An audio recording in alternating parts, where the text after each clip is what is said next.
Turnip Boy is back, and while the last game was a tribute to classic Zelda, this one, it's retaining that top-down perspective, but instead opting to tackle the roguelite genre. Now this time, we're out to rob a bank, but is it gonna be worth your time? That is what I'm here to find out. My name's Alex, this is SwitchCorner, and if you enjoy the video today, subscribe, it helps out the channel a huge amount. Turnip Boy robs a bank, picks up near immediately following the conclusion and commits tax evasion. To avoid spoilers, I won't be mentioning specifically what occurred in that entry, but do know going into this it touches on the conclusion, and understandably so. The story is, however, simplistic. We are recruited by a pickle that wants a chance at a fresh start, and they are acquaintances of a family member. Now quickly you sign up and it's off to work you go. Really enjoyed the narrative. While there's not a huge amount to it, honestly, there's a relatively large cast to meet at a hub location and also scattered around the bank, and of course it's Turnip Boy, the humour here is spot on. Gameplay, and as mentioned, this is a roguelite, meaning you'll be revisiting the bank location over and over. Then in between runs you can use currency collected to progressively upgrade our lead. So here we can purchase new weapons, character buffers such as increased health or let's say more powerful firepower, and then you can buy items from the dark web to aid you in your progression. So for example of this, there's a moment where you need a bridge and you can buy a construction kit to achieve just that. So it took me a total of 26 runs to reach the end credits, and surprisingly I actually achieved that in just 2.5 hours, of which 30 minutes at least was tackling the final level, which is honestly cheap. It makes you revisit all of the game bosses before a chase sequence. It is also a notable difficulty spike for this level, I do want to warn of that, but its design in general, it just feels a little, weak if I'm being honest. Thankfully, if you are new to the genre, however, there is a ton of accessibility options, including a god mode, which makes you invincible. I also played them on the normal difficulty, and while I didn't note any new modes unlocked, there is a harder mode to tackle still if you're looking for some, replayability. When it comes to the bank then, it's an easy concept. Traverse room by room, find the riches. There's one particular rich you're looking for. Now these rooms can be seen as biomes, with each presenting its own unique theme, from forest areas where you can get bogged down in chemicals that do slow you down, to a haunted section that has ghosts on the attack. For a relatively small location though, it is constantly changing things up, which I do appreciate. Then as you do progress as well, you'll not only find enemies but NPCs. Now some are there purely to be robbed as you literally shake them down. Others though are friends, returning characters from tax evasion that do present you with these different side quests. Now you are admittedly going to cover most of these during a standard playthrough. I finished with an 83% completion, but it's still a nice idea that you can kind of revisit it and wrap things up. I also know this information because the game packs a handy stat screen that also features in-game achievements. Controls then are simple enough. We move with the left stick, aim with the right. We have a dive ability that provides invincibility frames, and we can also shoot our weapon. Now also it's worth knowing at any one time we can have 2 weapons which we can switch between freely. It's also worth noting enemies can drop guns, these can be picked up, but they have an ammo count that's what I'd call it generous enough. But your best strategy with these is to take them back to the base and donate them at a blueprint wall. What this does is it levels you up, and then it unlocks stronger starting weapons that do feature unlimited ammo. On the side of this as well, skills such as a dash can be upgraded to provide a longer movement, and by the end game you'll have all sorts going on, from shields to a collection of hats that are purely cosmetic.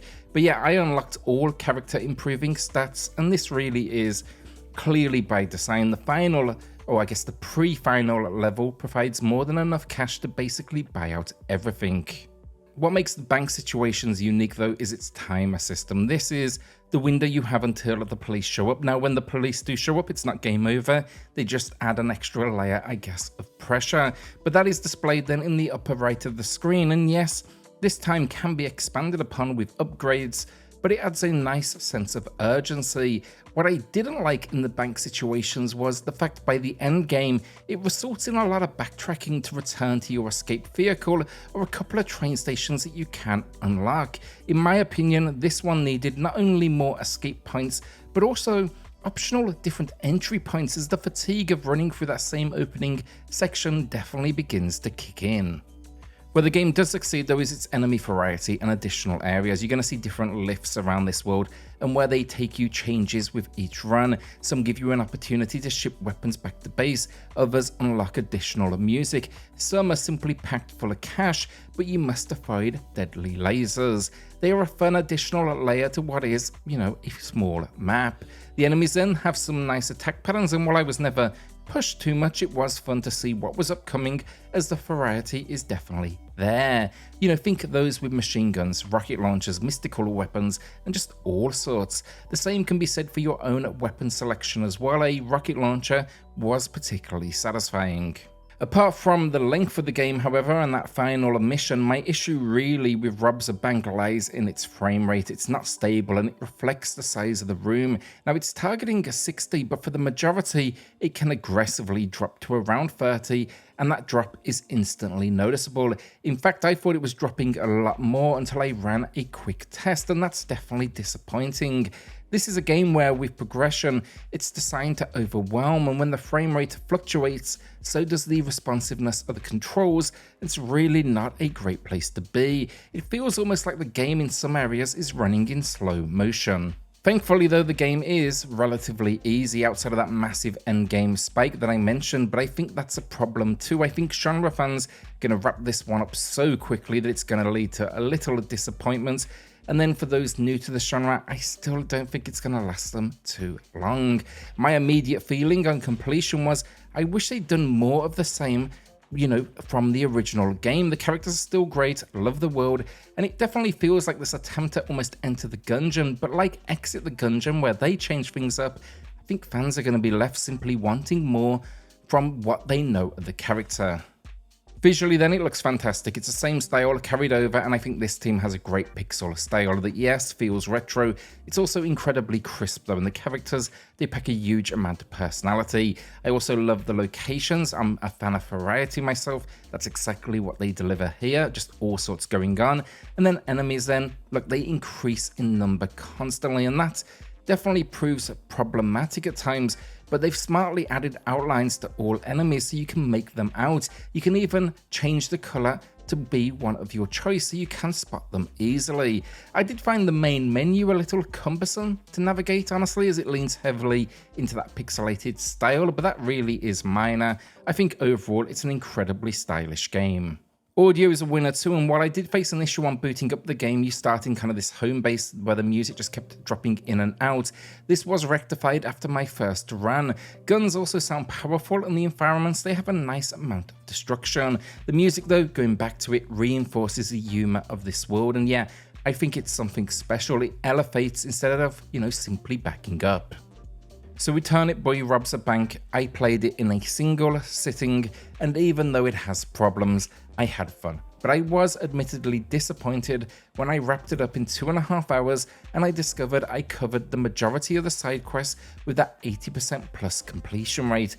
Sure, I could tackle the game now on hard difficulty mode, but I still wish it had more. I'd say with the game, the gunplay is solid, the movement feels great, and the world is unique too. But then it's all let down by a frame rate that just aggressively fluctuates.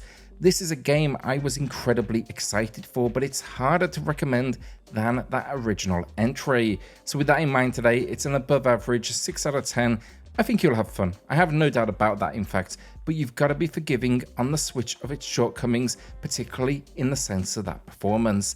In all honesty, I think they need to lock it out, because this genre, it's really all about instant reactions, and having a reliable frame rate, that really is half the battle. So will you be checking out Turnip Boy Robs a Bank? Let us know in the comments. Hopefully a patch comes soon enough, and if it does, locking things out, bump that score up to a 7. So with that, hit subscribe, join us here for reviews, deals, news and lists daily, and I'll see you all on the next video. Thanks everyone.